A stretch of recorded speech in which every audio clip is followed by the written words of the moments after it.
Bismillahirrahmanirrahim. Assalamualaikum warahmatullahi wabarakatuh.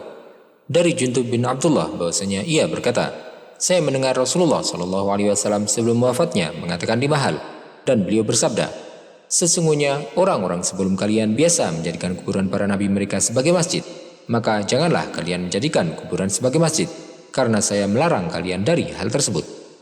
Hadis ini menunjukkan larangan pembangunan masjid di atas kuburan. Ibnu Taimiyah berkata, para ulama Islam sepakat bahwa tidak disyariatkan membangun tempat sholat di atas kuburan dan tidak disyariatkan menjadikannya sebagai masjid. Namun ada orang-orang yang berdebat mengenai hukum syariah ini dengan alasan bahwasanya Masjid Nabawi sendiri memiliki kuburan Rasulullah SAW. Mereka menggunakan alasan ini untuk membangun masjid di atas kuburan dan mengklaim bahwa jika hal tersebut haram atau dilarang, maka kuburan Rasulullah SAW tidak akan berada di masjidnya.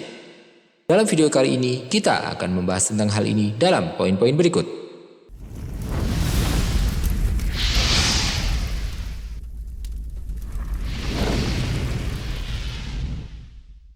Pertama, sebagaimana diketahui bahwasanya Rasulullah SAW wafat di kamar Aisyah, tempat beliau sakit.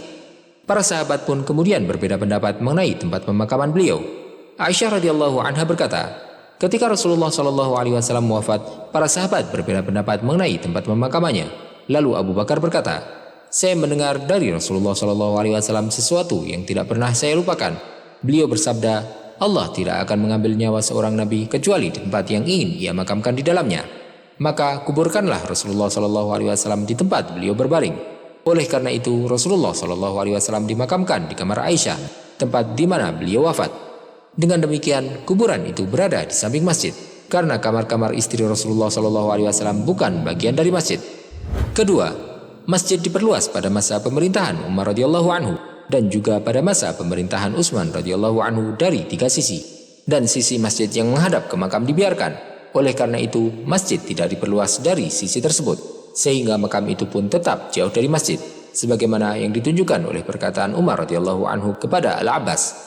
Adapun rumah-rumah Ummahatul Mukminin maka tidak mungkin akan kita usik. Kemudian perluasan lain terjadi pada tahun 88 Hijriah ketika Al-Walid bin Abdul Malik memerintahkan gubernurnya di Madinah, Umar bin Abdul Aziz, untuk memperluas masjid dari semua sisi dan memasukkan kamar-kamar tersebut ke dalam masjid. Meskipun hal ini mengakibatkan makam dikelilingi oleh masjid dari semua sisi, Umar bin Abdul Aziz mengumpulkan para ulama dan penduduk Madinah serta memberitahu mereka. Mereka merasa keberatan tentang hal ini. Maka Umar bin Abdul Aziz kemudian menulis kepada Al-Walid tentang hal tersebut. Namun Al-Walid tetap ingin perintahnya dilaksanakan. Maka Umar bin Abdul Aziz mematuhi perintah tersebut. Mereka kemudian menutup pintu kamar dan membangun dinding lain di atasnya. Kemudian membangun dinding tinggi yang melingkar di sekitar kuburan agar tidak terlihat di masjid. Dengan demikian mereka telah membangun dua dinding dan mereka meletakkannya di dua sudut utara makam dan mengarahkannya sehingga tidak ada seorang pun yang salat menghadap kuburan. Tidak ada sahabat yang ada di Madinah pada saat itu, karena yang terakhir meninggal adalah Jabir bin Abdullah radhiyallahu anhu yang wafat pada tahun 78 Hijriah.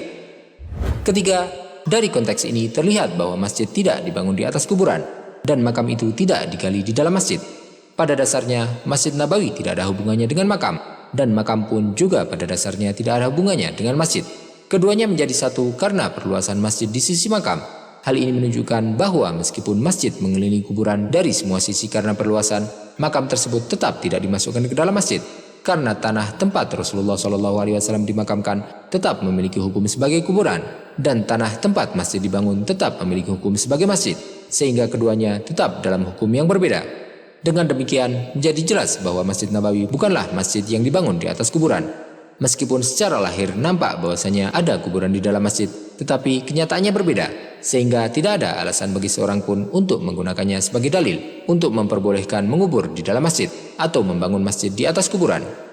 Jika ada yang bertanya mengapa kuburan itu tidak dipindahkan, jawabannya bahwa tempat pemakamannya adalah sesuatu yang telah ditetapkan oleh syariat dan tidak boleh untuk berijtihad tentang hal tersebut, seperti yang telah disebutkan sebelumnya, dan juga karena kehormatan jasad Rasulullah SAW. Keempat, dengan asumsi bahwa Masjid Nabawi telah menjadi masjid yang ada kuburan di dalamnya, tidak bisa dibandingkan dengan masjid-masjid lain yang memang sengaja didirikan di atas kuburan, karena dua alasan. Pertama, Masjid Nabawi tidak seperti masjid-masjid yang lain, karena Allah SWT telah membedakannya dengan keutamaan yang tidak dimiliki oleh masjid lain selain Masjidil Haram.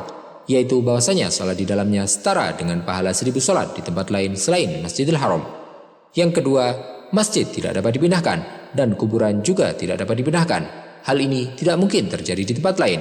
Berbeda dengan masjid-masjid yang dibangun di atas kuburan, tidak ada larangan untuk memindahkan kuburan di dalamnya dan tidak ada kekhususan bagi mereka untuk membangun masjid di tempat lain, sehingga tidak ada kesamaan dengan situasi tersebut.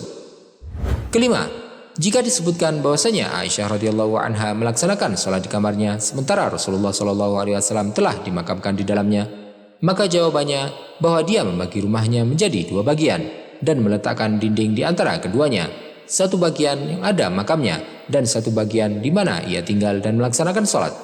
Ibnu Sa'ad meriwayatkan dari Malik bin Anas bahwasanya dia berkata, Aisyah membagi rumahnya menjadi 2 bagian, satu bagian yang ada makamnya dan satu bagian tempat Aisyah tinggal, dan di antara keduanya ada dinding.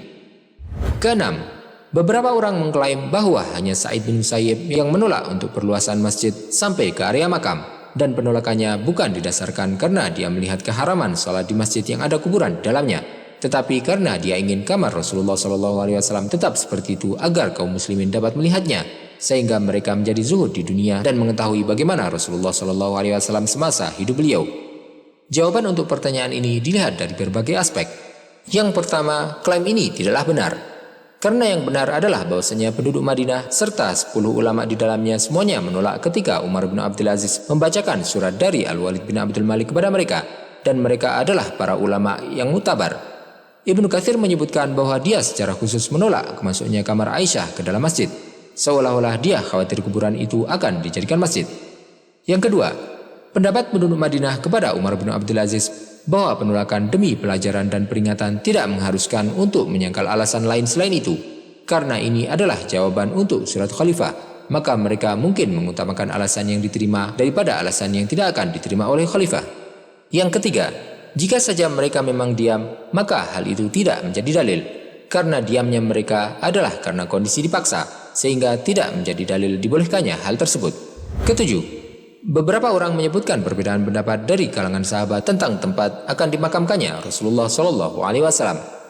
Sebagaimana yang disebutkan oleh Imam Malik dalam Al-Muwatta, di mana disebutkan bahwa beberapa orang berkata, beliau harus dimakamkan di dekat mimbar, dan yang lain berkata, beliau harus dimakamkan di Baqi. Mereka menggunakan dalil bahwa mimbar adalah bagian dari masjid, tetapi mereka tidak menjalankan usulan ini karena alasan lain.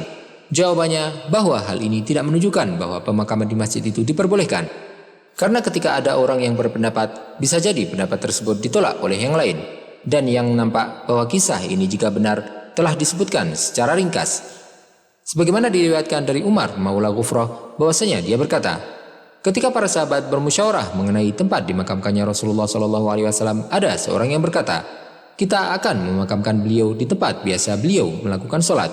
Maka Abu Bakar pun berkata, kita berlindung kepada Allah untuk menjadikannya sebagai berhala yang disembah. Kesimpulannya, Masjid Nabawi telah ada sebelum makam itu ada, dan makam itu ada tanpa dimasukkan ke dalam masjid. Tempat makam itu telah ditetapkan dalam syariat, dan memasukkan rumah-rumah ummahatul mukminin ke dalam masjid mengakibatkan masjid itu mengelilingi kuburan. Namun kuburan itu terpisahkan dari masjid oleh 2 dinding, sehingga makam itu tidak berada di dalam masjid, dan masjid itu tidak terdapat kuburan dalam kondisi ini. Bahkan jika kita menganggap bahwa ada kuburan di dalam masjid tersebut, maka hal itu tidak bisa dijadikan perbandingan untuk masjid lain, karena keutamaan yang dimiliki oleh masjid ini, yang mana tidak dimiliki oleh masjid-masjid yang lain, dan karena makam Rasulullah SAW tidak boleh dipindahkan. Oleh karena itu, hal ini tidak menjadi dalil dibolehkannya membangun masjid di atas kuburan. Wallahu ta'ala a'lam, wa sallallahu wa sallama wa baraka ala sayyidina Muhammadin wa ala alihi wa sahbihi ajma'in.